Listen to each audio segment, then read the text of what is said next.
All right, welcome back to another Japan Book Hunter. And today I am with Jeremy from Tokyo Toy Bonsai. That's his YouTube channel. It's an amazing channel. I've been watching it all week. It's fun stuff, mostly focused on toys, but there's some other stuff that he's done in his past that we want to hear about. What's up, Jeremy? How's it going, Sean? Good, good, good. Thanks for coming by the shop. You know, like we've been trying to link up with each other for like the last year or something like that. Yeah, it's been a while. I know, it's like we met up in Nakano Broadway, hung out a little bit. I had to go pick up my kid from school. And then it was like another time, this is the way. Yeah, we've known each other on and off for a couple of years, but we've only met in person, I think, a couple times. Yeah, I think it's been 2 or 3 times only. So it's great to have you over here today, man. I'm glad to finally be here. Yeah, and we're checking out the shop a little bit earlier, but the main reason why Jeremy is here today, because I wanted to hear about his experience in manga. So he does toy design, he does writing, he sells toys, he does all kinds of things. It's kind of a jack of all trades in the little nerd community here, but I wanted to hear about your experience as an assistant for Hara Tetsuo, or Tetsuo Hara. Of course, Fist of the North Star fame. Yes, so back in 2004, I was approached by, how should I put this? A friend of my girlfriend. Okay. Who worked at Subway, the restaurant, the sandwich restaurant, with her. And his mother was the cleaning lady for Tetsuo Hara. What? That's amazing. Subway, cleaning lady. Yeah. Tetsuo Hara. Yes. And that Christmas, my girlfriend had flown out to Kentucky. We had been doing a long distance thing. I would go to Japan and she would come to the US, and she was coming to visit my family, and she brought her family along to meet my family for the first time. And during this holiday family trip, she told me that her friend that worked at Subway wanted to speak to me, and that Hara Sensei was interested in having foreign apprentices to work on his Fist of the North Star prequel series, Soten no Ken. And of course, back then when Soten no Ken came out, there was not many foreigners working in the manga industry here, right? As far as I know, I was the only one at the time, at least to my knowledge. And that, as far as Hara Sensei knew, that I was the only one. I know that there were some professional artists that had come to Japan and worked, like Marvel artists that had come to work in Japan previously. But at the time, I didn't know anyone else that was doing anything like that. So it was it was kind of a big leap into the unknown. A big leap of faith there, right? Yeah. I had just a couple days notice, so I had to tell my parents that I was moving to Japan in a couple of days. I had a portfolio. I had gone to art school, so I hadn't finished graduating yet. I was still in school. And I was studying graphic design, animation, and those kinds of things. And I was really into learning how to draw manga and wanted to do anime and stuff like that. This was, I got into that when anime was kind of first getting really popular in the early 2000s. I was a big fan of Dragon Ball Z. I was a big fan of comic books like Hellboy, stuff like that. However, I wasn't too familiar with Fist of the North Star. Oh, that's crazy. I grew up mostly in the 90s, and even in the 90s, it was one of the big anime that you could actually find at like a Blockbuster or something like that, you know? I do recall seeing the VHS cover at Blockbuster and being like, oh, that looks kind of cool, but I didn't rent it. I rented Akira. Yeah. I rented Ghost in the Shell. Of course. But I never rented Fist of the North Star. But I did note that he looked like Mad Max mixed with Bruce Lee. That was like the first thought I had, and lo and behold, that's exactly what he is. With that opportunity, I had to kind of quickly study the series. Back then, there wasn't a lot of access to manga in the early 2000s. There were some scans online and translations and stuff. So I read the basics and got to know the artist a little bit. But I had 2 days, and then I had fly out to Tokyo and show my portfolio, which looked like shit. And I even tried to draw Kenshiro in my own style on the airplane. And Jesus! It's like turbulence, bumping around and stuff. It's really bad. But I did show it to Hara Sensei. He didn't say anything about it, but Good or bad? Yeah, good or bad. Basically, I had a few days to kind of get over the jet lag and then have an interview with Hara Sensei in person. I brought my little shitty portfolio, and I had some of my best pieces on the front. A lot of it was digitally colored stuff that I had hand-drawn and colored digitally. And he seemed really interested in that, which I wasn't sure why.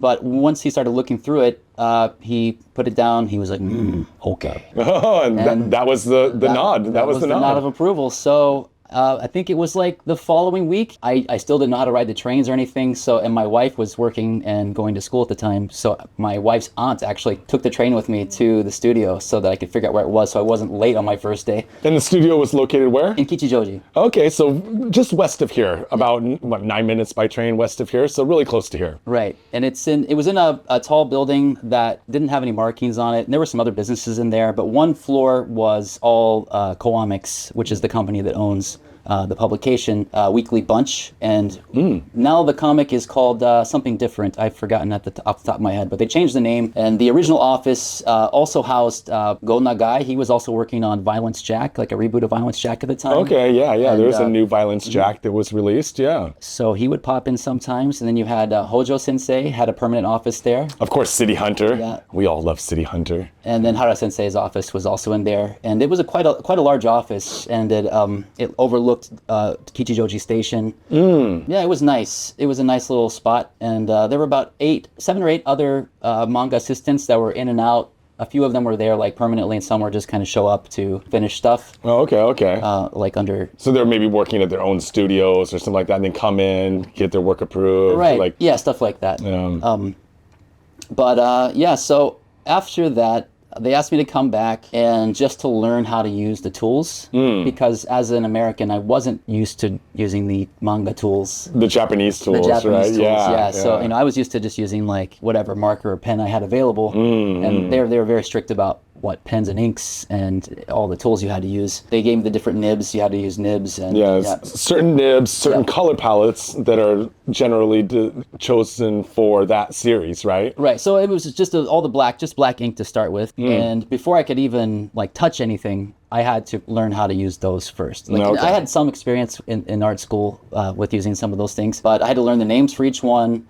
And then I had to practice just drawing hatching lines, like thousands and thousands of hatching lines for about 2 weeks. I'm more of a gag manga appreciator. I like Toriyama Akira stuff, and he's got a lot of. He's a very good technical drawer. Like if you look at his machines and things, he's very good at drawing those things. Yeah. But like his characters are usually pretty simplified, and I leaned more towards that style, and like The Simpsons and that kind of just. I was a big fan of Jonan Vasquez, the guy that did Johnny the Homicidal Maniac. Oh, okay, yeah. So that kind of was my vibe back then. So it was a big jump to try to imitate Hara Sensei's style, and just starting from the hatching, that was probably the longest thing to learn, was just how to get the hatching correct. So Japan, especially in the manga industry, is infamous for the long work hours. Yeah. So when you first stepped in there and you first started training as an assistant, were you putting in those 12, 14-hour days like the rumors say everyone has to do? I'm sure the first month I was there, because I was still kind of learning the ropes on everything, I remember I would show up around noon, and then, I think I would go home like close to midnight. Okay. And some nights, if like there was nothing going on, like we would go home at like after dinner. Oh, okay. Something like that. Okay. And we would eat dinner together. Oh, really? Yeah, we would all go out to either order, if we were in crunch time, we would order something, and if we weren't on crunch time, we would all go out to eat somewhere. Nice. Yeah, that was my favorite part of the job. Yeah, it's always my favorite part of any job is eating here in Japan. Yeah, Hara Sensei spared no expense sometimes with the lunches, so that was nice. Oh, nice. Not just the lunches, but in the office, how many people were you working with generally at a time? So there was Hara Sensei, and then he had one lead assistant that had been with him since the late mid-'80s. Okay. His name was Watanabe-san. I don't believe he's credited in any of his works, but yeah, Watanabe-san is a G. He probably draws a lot of what you see. Yeah. And I mean, it's common. I mean, Go Nagai had Kaze Shinobu. Like there's Ishikawa Ken and stuff like that. These masters working under him doing a lot of the drawing. Right. And Hara Sensei was having eye problems, so I know he had some problem focusing, and so like he was mainly doing the really big stuff, like the really big close-ups, and then everything else that he couldn't like get the details on, he would pass to us. Okay. This is halfway through Soten no Ken, Fist of the Blue Sky. So this is like volume 12. So he'd already drawn. Fist of the North Star was already long gone, finished. Yeah. He'd already finished several other manga series, so his eyes were pretty tired by this point. So he's wrapping up 12 around then, and then you come in around 13. Yep. I remember I received a copy of the number 12 tankobon to kind of go through and see like what had been done recently. He also gave me a Bonalon plush.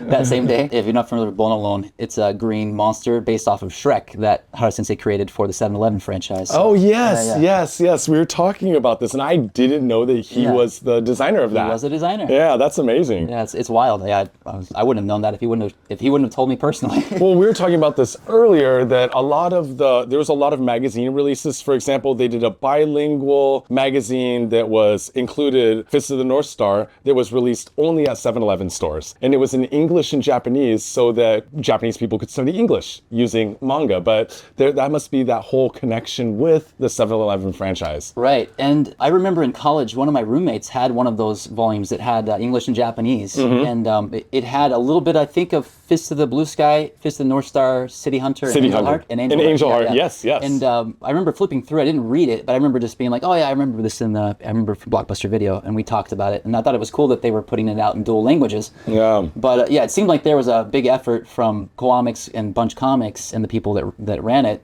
including Hara Sensei, to push the bilingual aspect and try to really make it more marketable in the West.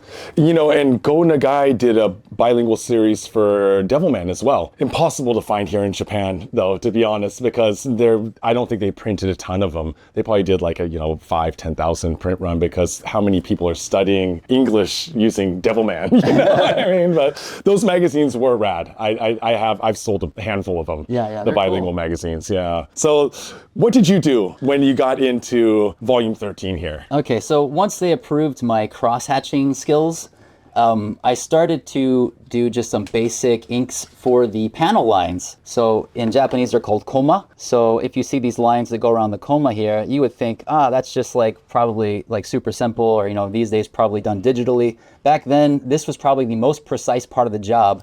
They had to be measured within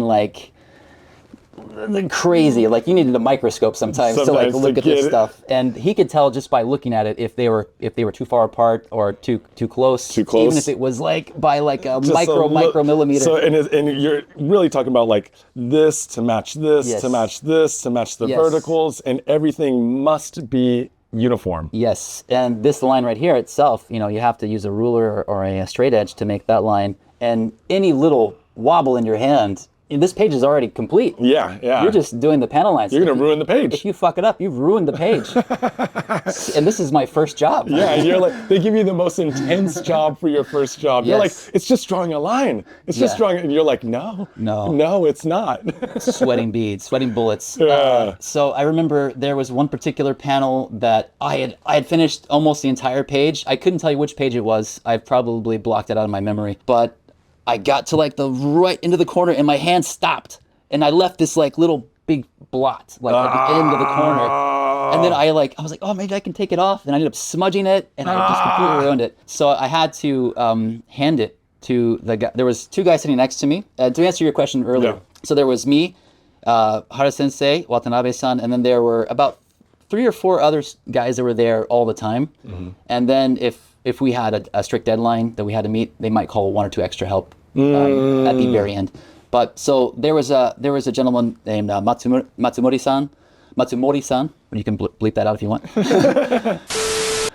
He had been working for Hara Sensei for a long time. He was one of the stranger guys, but he was always super nice to me. And actually, all the staff were pretty nice to me. But he was always very helpful. And anytime I had something I needed to deal with, like a mistake, he would help me fix it. Okay. And he just took some whited it out, redrew it all in.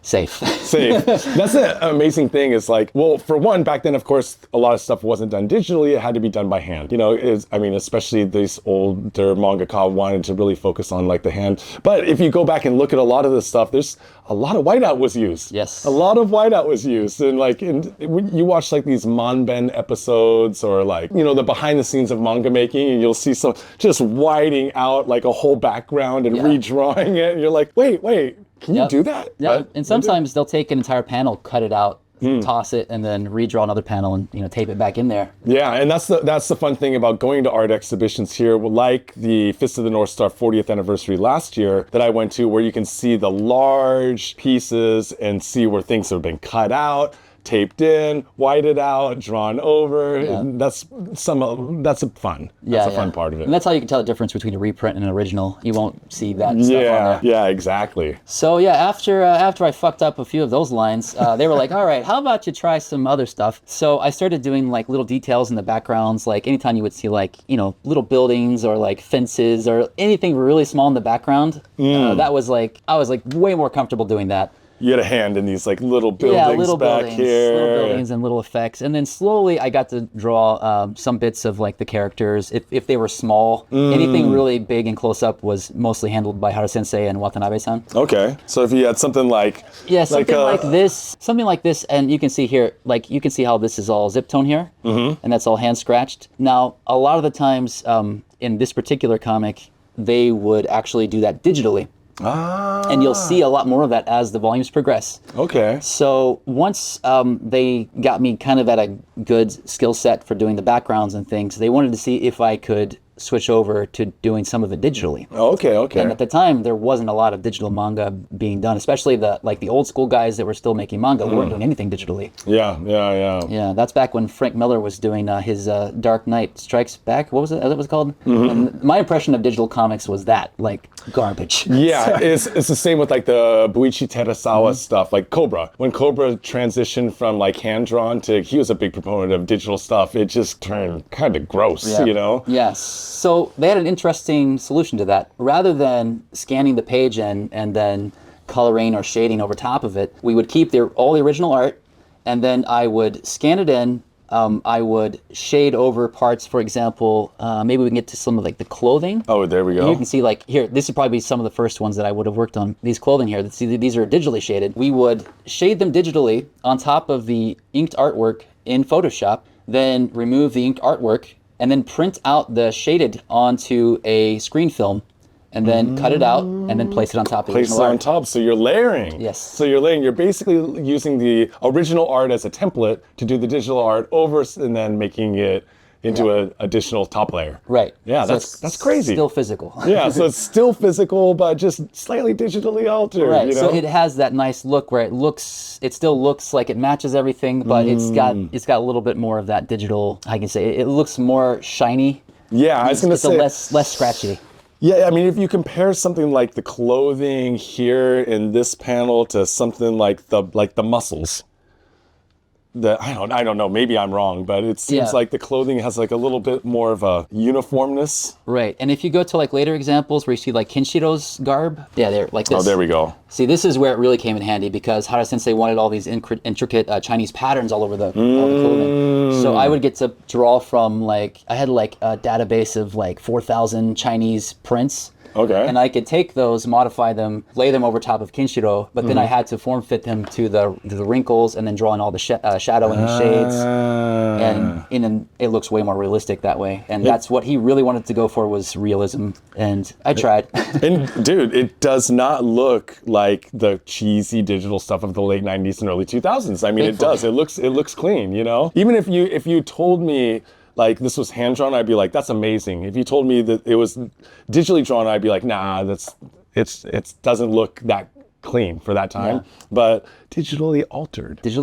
I can get with that. And we had these little Wacom tablets that you had to look. We had the old iMacs, like the old multicolor iMacs, like that the people turn into fish tanks now. Yeah. We were using those. Dude, I had one of those. Yeah, it was great. And the Wacom tablets, so you couldn't look at now you can kind of just do it on top of everything. But back then you had to do it separately. And it takes a different kind of coordination too, because you're not looking at your hand. Also, Photoshop was all in kanji. Oh, dude. Another thing, I didn't know any Japanese when I moved here at all. I went to art school. There was no Japanese classes, and it was kind of like, okay, here's a job in Japan, go. So I studied a little bit on the airplane, but yeah, I still don't know much kanji. So you're just kind of memorizing by the shape of the character, memorizing where the menus were. Because I mean, Photoshop has tons of menus, man. Yeah. And there were a couple options that I used more than others. And I like Bokash, which is like blur. And there was a Bokash option that I used a lot for some effects and also to blend in the shading a little bit more if it looked a little too rigid.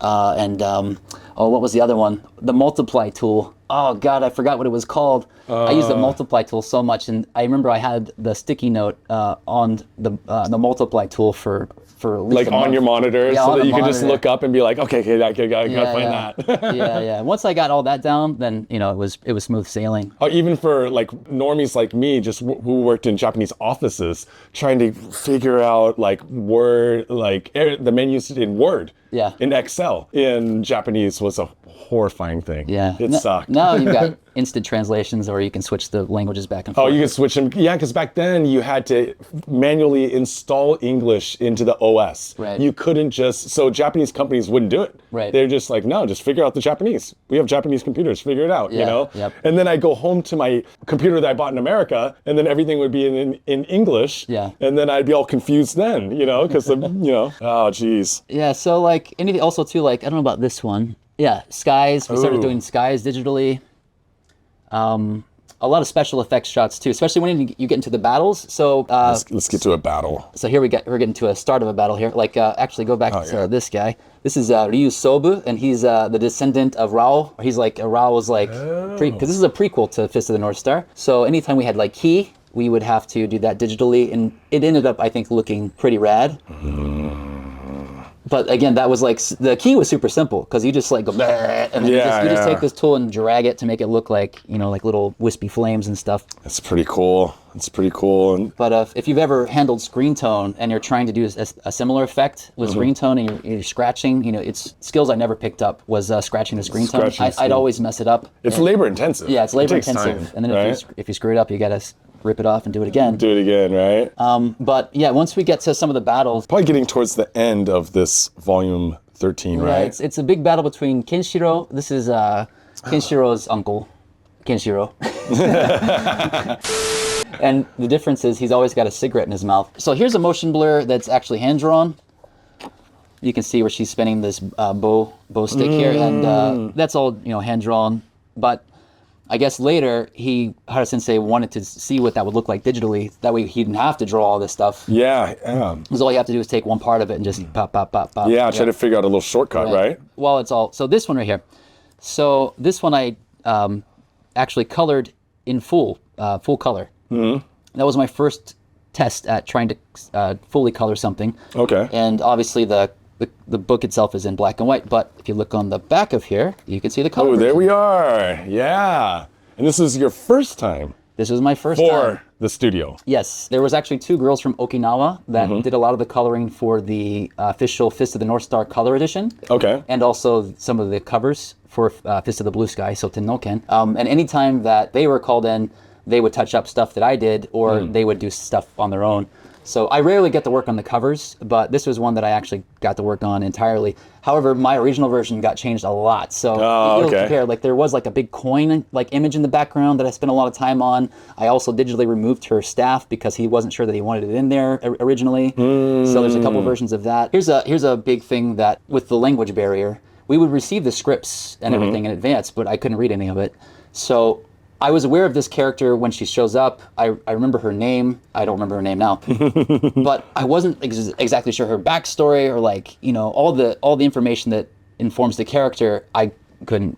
Yeah, and it wasn't like you could just open Google Lens or something like that, or Google Translate. You know. At the time, Hara Sensei didn't really speak much English, and he actually I taught him a little bit of English over the couple of years that I worked there, and then the last time I went to visit him, he actually spoke fairly fluently. Oh, he nice. had been learning a lot since I'd been working there. But if he would have told me, I would have fixed it. But I made her face really beautiful in the original version, and she's like got makeup because I was going off of his old airbrushed images of women from the 80s, and now they're like, no, she like lives in the desert. She's like a nomad. So She's a badass. she's a She badass. needs to look strong. They took all the makeup that I had put on her and compare the two. I spent 14 hours coloring that the first time, and then I forgot to save it. And guess what happened? Those old Macs, they love crashing. Oh, dude. So I lost it all and had to do it all Then over you had again. another 14 hours. Yeah, and then they ended up still coloring over top of it. So And there we go, back to the ink version. And then, so like you were saying that later, yeah, let's see if we can- this would get done more digitally. Can we take a look at 14? Yeah, maybe it's in here. I know it's the battle between Ryusobu and Kenshiro, where we get a lot more special effects that I was handling. Man, look at the size of that fist. Oh yeah, I remember doing this shot. I had to add these little petals. That was another like digital blurring thing. Just copied this, and it's super stupid, simple stuff that everyone can do that has Photoshop. But I'm not claiming to have any skill. I just got lucky. Here we go. Oh, there we like go. This one. I remember that one taking a bit of time to get it right, because he had drawn a few of the hands, but then I had to put some of them back in to make them look like he had drawn them, and some to look like they were blurred. Yeah, because we could see some of the thumbs look similar. Yeah. But some are the angles slightly different. Yeah, exactly. So there's a couple repeats and probably 4, something like that. Right. Yeah. But you know, if you see anyone reading manga in Japan, because this would piss me off to no end when I would spend so much time on a stupid little digital thing. But yeah. I would see people reading it like in the convenience stores around the train. Oh yeah, just speed reading. Fucking look at it! Yeah, you're like, dude. I know, like, that's the one thing is, especially when I was a slower Japanese reader, was watching people on the train just going like, with whatever, their Jump magazine or something, just going dun dun dun dun dun, just power reading, because they're trying to read it all before they get off the train. Right. I'm like, dude, you're not appreciating any of it. Nothing. They just care about getting the story really quick, you know? That's why I adhered more to the gag manga philosophy. Yeah, man. Oh, dude, it's fun though. So basically, I was the lead digital artist for about a year and a half, and then I ended up training some people to replace me. Okay. Ironically, the guy I ended up training lived like down the street from me in Tachikawa. Oh, nice, nice. And he was like 20 years older than me, but he had never done any digital illustration. But they had hired him because there was like, I don't know if it still exists. There used to be like a database of like assistants that professional mangaka could draw from. Okay. And could do like hire you once, and if you're good, they'll hire you back. I'm not sure what it was called because I wasn't hired through that, but I remember that being a thing back then. Yeah, some sort of a bulletin board type, the old BBS boards or something, like that. But then again, if you have like Dynamic Pro, some like Dynamic Pro people there, you have the Hara people there, you have like, there's probably a lot of connections there to draw from, if you're in a jam and you need someone to do some color work for you or reach the deadline. The deadlines here are insane. Yeah, the deadlines here are insane. So when the deadline would come, we had an editor, and the editor was probably the scariest person at the job. He would walk around, see the progress, but he would always come up behind me because I was like one of the only guys doing the digital stuff, and I'm usually the last stop is me. He would be behind me, arms crossed, tapping his foot, just waiting for me to print it out, cut it out, slap it on the thing. And then there were times where like the computer would crash, and he would be like, no, I have to have this now. Like, can you do the screen tone scratching? And I'd be like, I don't know how to do it. I can't. I'll fuck it up. Yeah. And they're like, do it. And I'd be like, see, I fucked it up. Look. You're like, don't give it to the other guys. It. They're much better. What's this?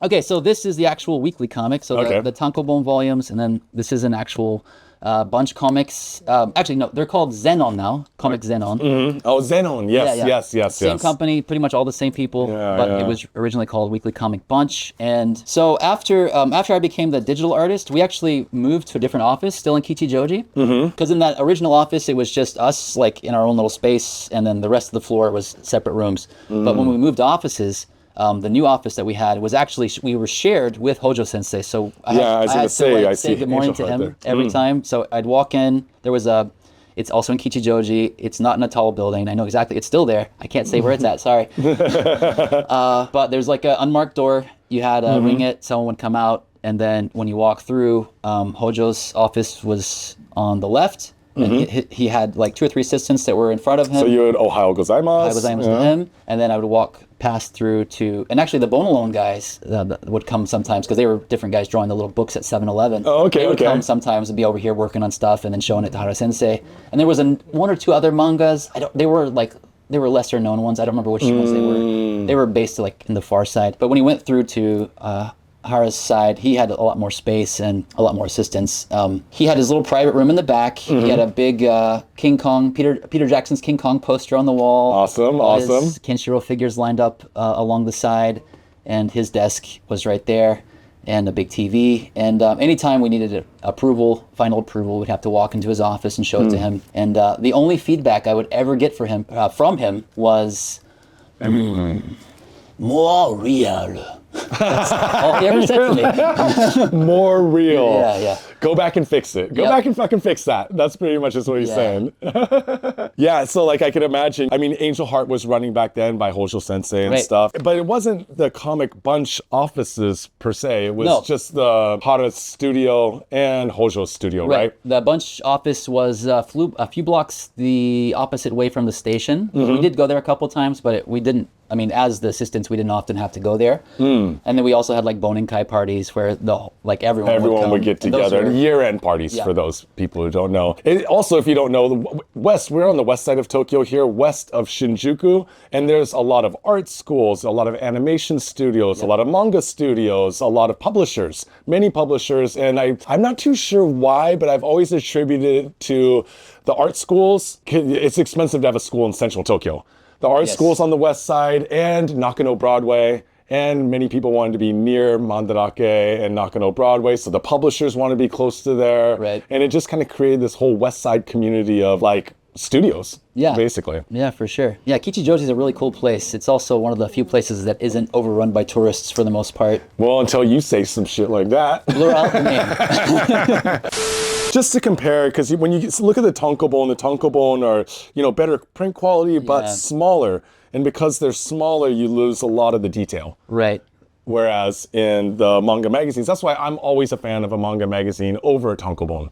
Anytime I can find it. The only difference is the paper quality is not as good, but it's not bad compared to like the Shonen Jump pages. Yeah, I mean, some of the Shonen Jump pages are so blurry you can barely tell what's going on, dude. Like, wipe it and it's gone. Yeah, exactly. But when I get, like, I'm a big collector of 70s stuff, the smell, the paper feel, the quality of the ink, with the two-tone when they're doing like the two-color printing. Yeah. And then if you get a nice color splash page in there, yeah, it's the best. For sure. Yeah, even like these side characters, I had to create all these patterns and warp them around the fabric, even side characters that die instantly. Yeah, they just get smoked instantly. But yeah, it's something that you couldn't do. I mean, you could do. You could add those intricate details. I mean, there are some madmen that do that, but like as far as patterns on the clothes, but doing that every panel for intricate things like dragons and scales, it's not worth it. Yeah, it's amazing. Like some of the guys like Kensuke Kage, who did like kind of erotic samurai stuff in the 70s and 80s. If you look at the patterns on the kimonos,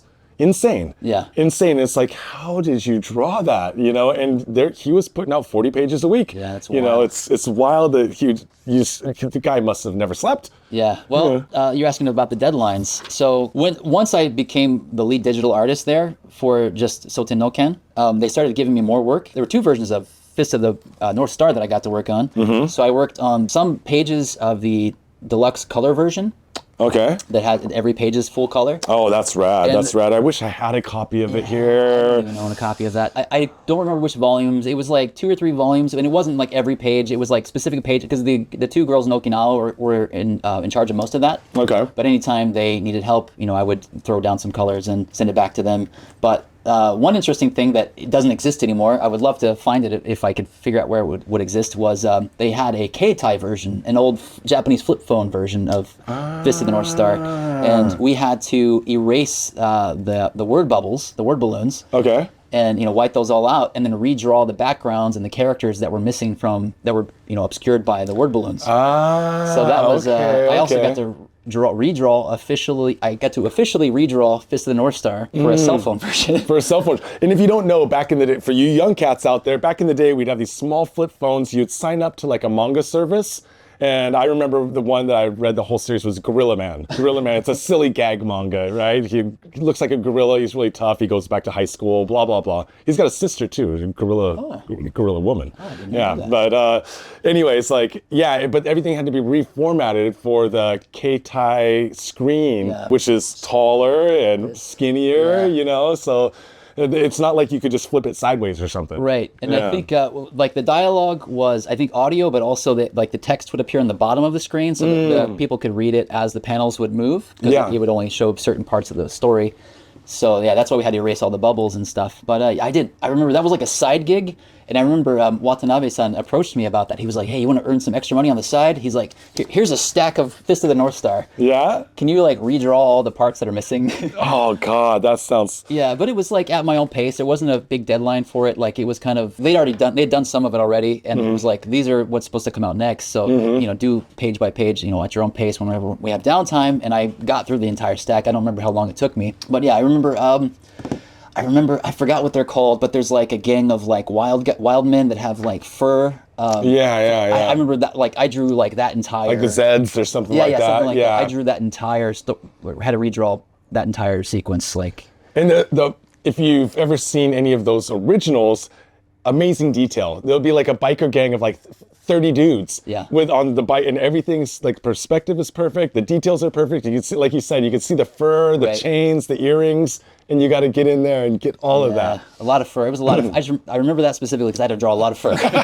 And well, I wonder though, because everything was so compact on those old phones, you could probably make a mistake and no one would notice. That's why they let me do it. Yeah, because if you have a little line off in something this big, it looks like shit. Yeah. If it's something this big, well, you can get away with it. Because the other assistants were doing a lot of the line work for this, so they didn't have a lot of downtime. So when we would go in, I would have a lot of downtime at the start until they handed me stuff to color over. Yeah, so shade. you'd have like a few days of So that's what I would be doing in my downtime. Make a little coin on the side. Yeah, and I remember he was like, we can open up a separate bank account. You don't have to tell your wife about it. That's a big thing here. Secret bank accounts. Secret bank accounts from your wife. Hey, my wife might have a secret bank account. Oh God! But yeah, after 2 years of doing it, it was a great experience. I never finished art school. I never graduated college. Why go back when I got to learn what I wanted to learn in the first place and get paid to do it? You don't have to answer this, but why did you step away after 2 years? It's just too much. It made me lose my love for drawing, and it was just a bit too stressful, and there was a lot of tension in the office. And also, like, being a foreigner, Hara Sensei's mother wasn't too fond of me. And a lot of people know this. Hara Sensei's mother owns the company. She runs it. I don't know if she's still alive or not. But he loved me. He was always super nice. He was, like, the nicest boss. Never had any drama with Hara Sensei. But his mother wasn't too keen on me, and I could feel it when I was there. And...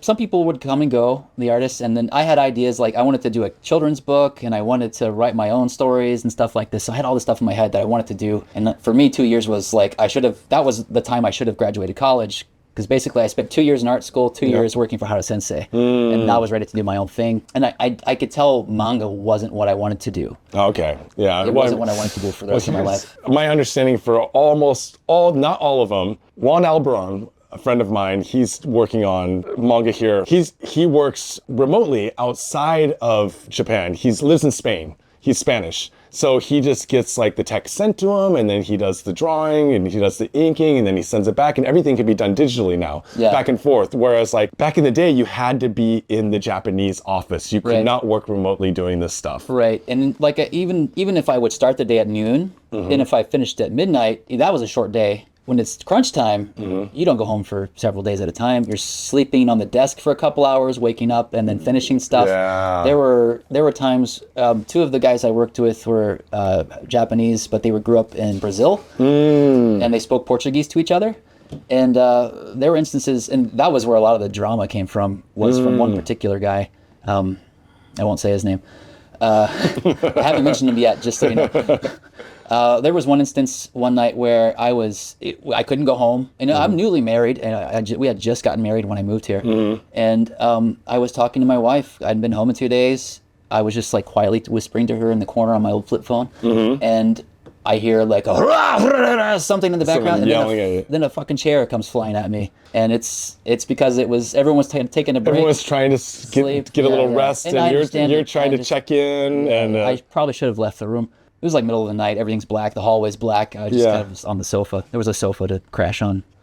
But yeah, those little things like all just started adding up, and then the pressure at crunch time, and me wanting to do more stuff, and also being the toy guy. Yeah, I had toys everywhere on my desk. Until one day when Hara Sensei's sister, who also works at the company, came by and said, "Hey, can you take all this off of there?" Yeah. And then you're I like, started to feel like less wanted around. So I just left. I've worked in jobs here in Japan where there was like some sort of attention, or you have a couple coworkers that you can just tell don't really care for you. They just they don't think that you can fit into their culture, Right. their work culture. Yeah. And that's stressful.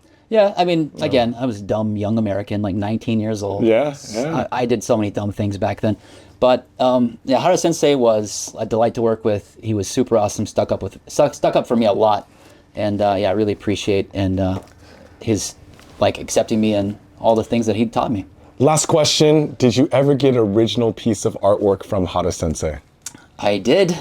Well, so he had a like a tray that was like right above where our computers were, and it was all labeled trash, because I asked, it was in kanji, and I asked the guy that spoke Portuguese, "What is this stuff?" He's like, "Oh," and it was like everything from Fist of the North Star. I think there was even some stuff from like Cyber in there and Fist of the Blue Sky, and it was all panels that had been chopped up where they had scrapped the majority of the pages, but taken like a panel or two out and then use those. Okay. But they were for reference. Like if like we had a lot of people don't know this, a lot of manga, especially when it's one creator that has a lot of volumes, when he wants an assistant to draw something, a lot of times they'll take a similar shot from a previous released manga from by the same artist. They'll take a photocopier, resize it, trace over it, and then redraw it as the new scene. Okay. So there's a lot of that going on. So you have like a lot of that stuff like mixed in there. Like, so you could take those out and you could use those for reference to like trace over or stuff like that, because it hadn't been used before. You don't want to like reuse anything that looks like it's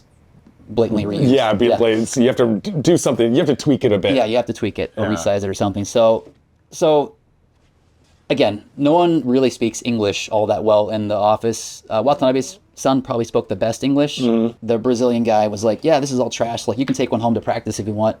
I took his advice. I took one home, and that turned into an ordeal. And this was early on. This was like before we moved to studios. So yeah. But that was like the first bit of tension. That was like, you're like, that's probably why his mother like didn't care for you. She's like, what is he doing? Is he stealing reference materials? Yeah. And then I found out that in the past there were like lots of people that have come and gone that have worked there in the past, Japanese people, that had taken original art from him and sold it for big money. I've heard rumors of stuff popping up at places like Mandarake that were stolen by assistants. Yeah. Not necessarily Hara Sensei, but there's a lot of rumors out there. Yeah. When they pop up, a lot of people wonder where those came from. I got a crash course in that after this whole ordeal. Like, I got a crash course in the history of assistants, and then like some of the assistants like were jailed, and I was like, oh shit. You're like, lock it up. Yeah. Burn it. Well, Jeremy, thank you so much for